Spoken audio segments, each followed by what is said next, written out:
আসসালামু আলাইকুম। আশা করি আপনারা সকলেই ভালো আছেন। আজকে আপনাদের মাঝে আরও নতুন একটি ভিডিও নিয়ে আসলাম। যে দেখেন কত বড় একটা মাছ। এটা আমার আব্বু এখন হাটে থেকে কিনে আনলো। এই মাছটা ঘাস কাপ মাছের নাম।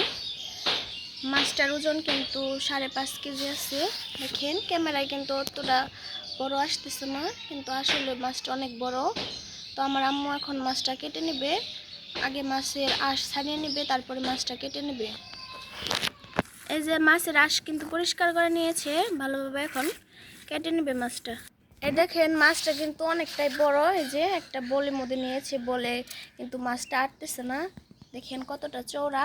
এখন মাছটা ভালোভাবে পানি দিয়ে পরিষ্কারভাবে ধুয়ে নিয়ে তারপরে মাছটা কেটে নেবে। তো ততক্ষণ আপনারা দেখতে থাকেন, কোথাও যাবেন না। যে মাছটা কিন্তু এখন কেটে নিচ্ছে। আসলে মাছটা কিন্তু অনেকটাই বড়, আর বটিটা কিন্তু একটু ছোট, সেই জন্য বটিটা কিন্তু অনেকটাই ছোট। আসলে বড় বটি আছে, ওইগুলা দাঁড় কম, সেই জন্য এই ছোট বটিটাই মাছটা কাটে।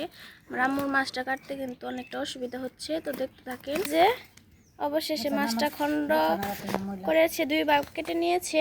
এখন মাছটা পিস পিস করে নেবে। এই যে মাছটা কিন্তু আলাদাভাবে কেটে নিচ্ছে। এখন মাছগুলো পিস পিস করে কেটে নেবে। এই যে মাছগুলো কিন্তু এখন পিস পিস করে কেটে নিচ্ছে আম্মু। দেখেন এখন একটু দুপুর টাইম, তো সেই জন্য একটু রোদ রোদ, ক্যামেরায় এতটা ভালো দেখা যাচ্ছে না। দেখেন মাছটা কিন্তু একদমই তাজা ছিল, যে অনেকটা রক্ত বের হয়েছে। আর দেখেন কতটা পরিমাণে চর্বি। দেখেন দেখতে দেখতে কিন্তু মাছ অর্ধেক প্রায় কাটা শেষের দিকেই।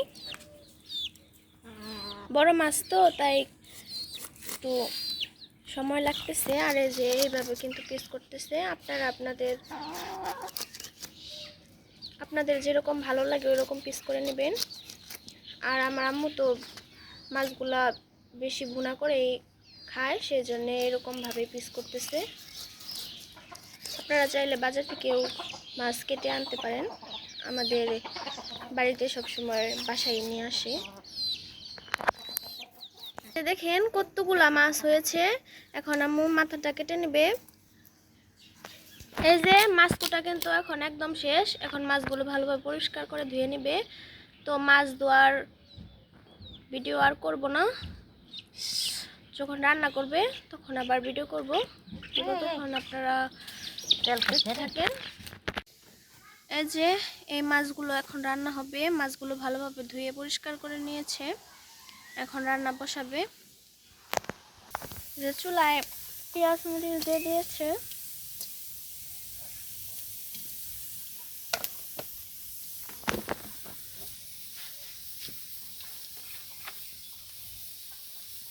এখন আম্মু তেল দিয়ে দিচ্ছে।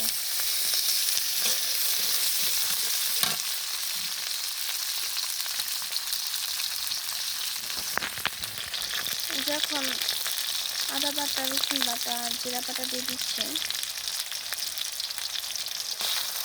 তেলের মধ্যে দিয়ে দিল যাতে কাঁচা গন্ধটা না আসে। এখন বাকি নেড়ে করে ভালোভাবে মিশিয়ে মশলাগুলো ভেজে নিয়ে বাকি মশলাগুলো দিয়ে দিবে।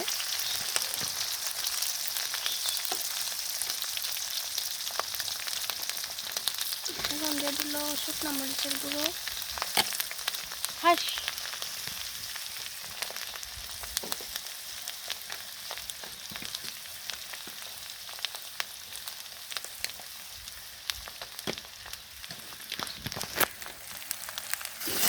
দিয়ে মশলাদের গুঁড়ো। এখন হলুদের গুঁড়ো দিয়ে দিবে।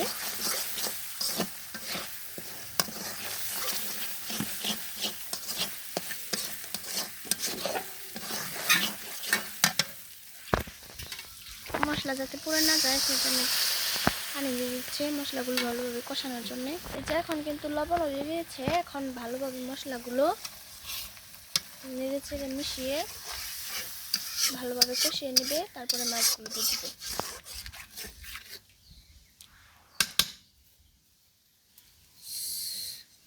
মশলা কষানো শেষ। এখন মাছ দিয়ে দিয়েছে। এখন মাছ আর মশলার সাথে ভালোভাবে কষিয়ে নেবে। এখন ঢাকনি দিয়ে ঢেকে দিচ্ছে। মাটির চুলা তো সেজন্যে জাল অনেক বেশি জ্বলতেছে, ধোঁয়া হচ্ছে। এখন আর ভিডিও করবো না, একটু পরে আবার দেখাবো আপনাদের কষানো হলে। এই যে আমি একটু ঘরে গেছিলাম, আম্মু ওইদিকে কষিয়ে সুরা দিয়ে দিয়েছে। তো আর একটু রান্না হবে। দেখেন কালারটাও কিন্তু অনেকটাই সুন্দর এসেছে। এই যে দেখেন, আর হালকা একটু জাল আসবে। এই যে রান্না কিন্তু এখন শেষ, এখন চুলা থেকে নামিয়ে নেবে। তো আজকের মতো এই পর্যন্তই। আপনারা সবাই ভালো থাকেন, সুস্থ থাকেন। ধন্যবাদ সবাইকে।